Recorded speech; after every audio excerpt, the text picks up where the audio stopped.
back, everyone. J-Bone here. Gonna get into this Lucha Underground Season 2, Episode 19, named Judgment Day. Another slam jam of an episode, as Mundo would say. No complaints. Honestly, no complaints. And I'm watching stuff, once, twice, just to, make sure I really don't miss anything. Starts out with an interesting match, and I say interesting because we've seen Son of Havoc in so many trios matches, and he's kind of gone back to square one. And I think he was in the first episode, wasn't he? I'd have to, I'm talking about season 1, going back a season.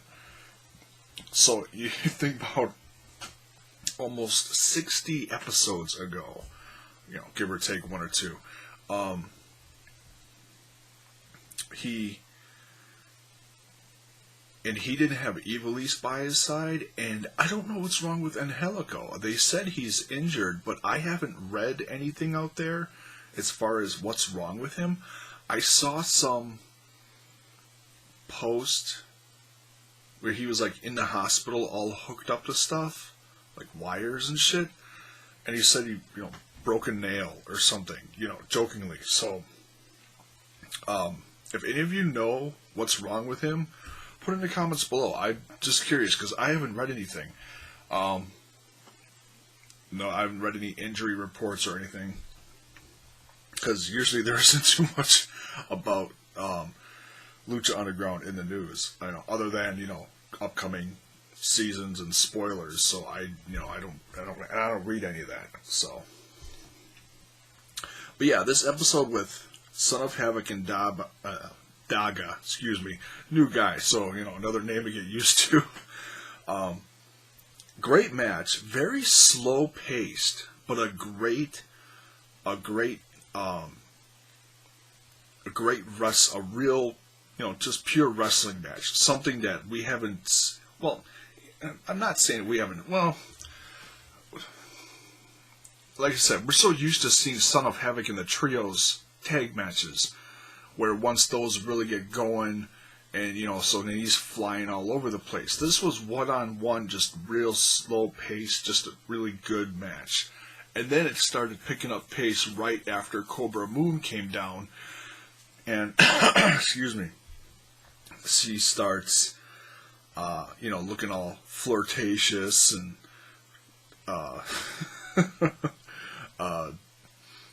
with Daga, and she tries helping Daga out, and she actually took a hell of a bump in this match when she was trying to help Daga.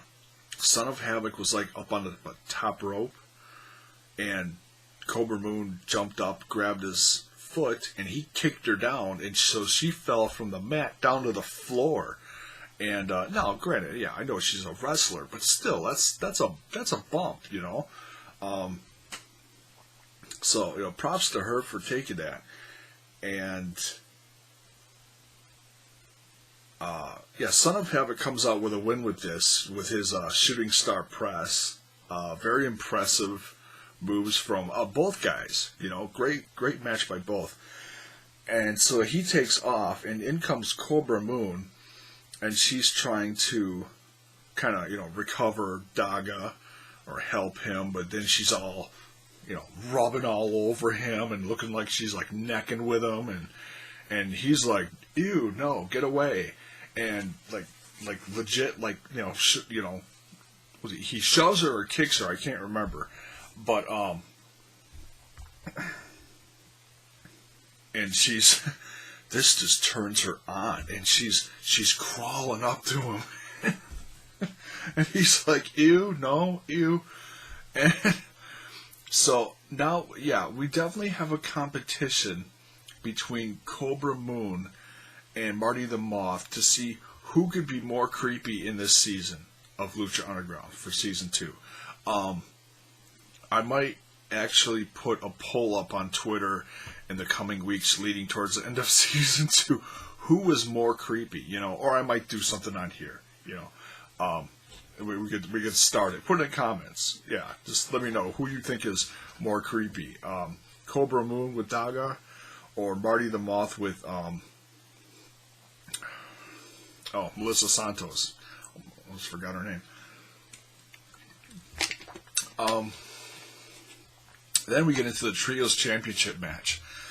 And, as unpredictable as Lucha Underground can be sometimes, it almost surprised me that Puma, Aztec Jr., and, yeah, I shortened it up, and Rey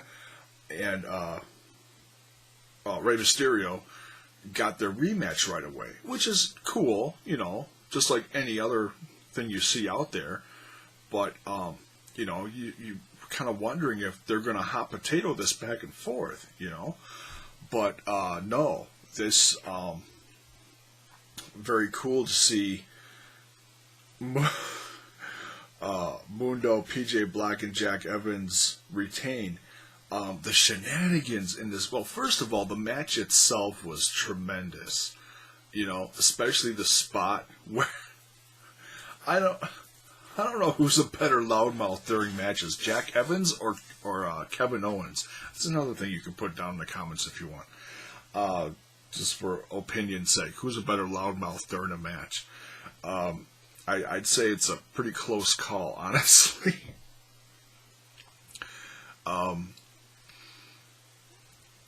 Yeah, they, okay, so what I was going to say is when Puma takes Jack Evans and does a suplex off the top rope into everyone on the floor, just unbelievable, just sick, and everybody, are sitting, like, right there, just losing their minds, like, wow, crazy.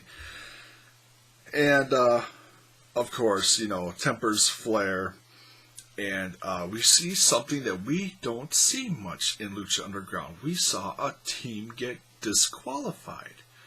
And of all teams that gets disqualified, it's Puma's team for when he kicks Mundo in the balls.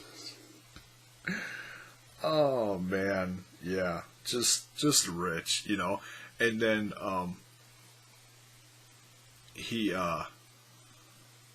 he goes to super kick Mundo. Mundo ducks, and he ends up, he ends up super kicking Taya. And, by the way, I love the headbands and the fact that they're all wearing Mundo's, shades. It just adds to their character. And I'm not calling PJ Black a boring guy, but it certainly added to his charisma at the beginning there. It was, like they said, he looked confident, so yeah, great match. The Trios champs retain here. And this last match, man, these two beasts beat the shit out of each other. Unbelievable. Cage turning in his Gift of the Gods championship, and damn, that he looked great with that. You gotta wonder, did he cash it in too soon? I think he did, because I think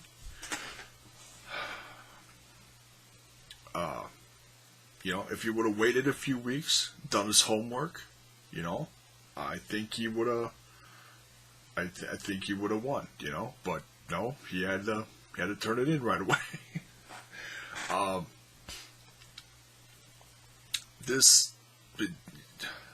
This match brought a whole nother new meaning to Suplex City.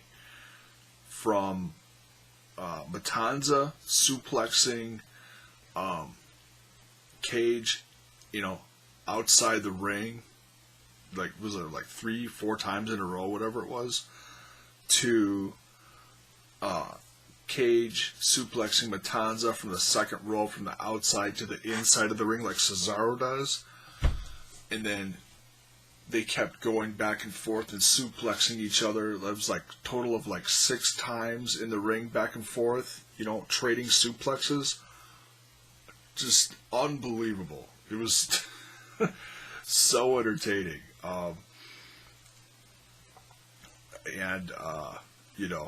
Not too much of it was outside of the ring, like we saw in Graver Consequences, but still, just in my opinion, just as good of a match. Cage did absolutely everything he could to beat Matanza. Matanza, you know what? I think I figured it out. It seems like Dario Cueto is becoming a little bit nicer of a brother. If you noticed, at least from what it looked like when I was watching it, Matanza had new, clean clothes on, and maybe that did something. Maybe that energized him, and because don't you feel good when you have nice, new, clean clothes on?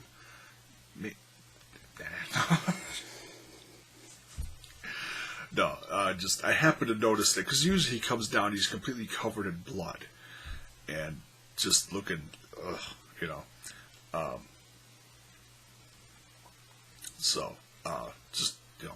little funny note there. Great match though, just solid, almost a good solid 15-minute match, I think it was, and no stupid commercial breaks except for right after the intro. Good formula. Keep it up, Lucha Underground. You're doing good. Like I said, another solid episode. And this, we've got what, 7 or so episodes left of this season. This season is shorter than last season. It's like 20-some episodes. So yeah, it's going to be interesting to see where they go now as far as people going for the championship. They're going to be setting up Aztec Warfare pretty soon. You got to think. Start setting up some feuds. Maybe some new trios teams. I don't know. Also, it's going to be interesting to see where the storyline goes as far as the FBI, or not FBI, but the cops going after Cueto, trying to bust him. Councilman Delgado. Oh, and I almost forgot the segment that was in this episode between Black Lotus and Aztec Jr. arguing whether Matanza killed Black Lotus's parents or not, and she said no, he didn't, and he's like, yeah, he did. So someone's getting the stories mixed up. So we'll have to see where that goes. Interesting little segment there. So that's it for this one. Solid episode. Great championship matches, and a good solid singles win from Son of Havoc. So I have to see where number 20 goes next week. Some fresh starts leading in towards the end of season 2 of Lucha Underground. See ya.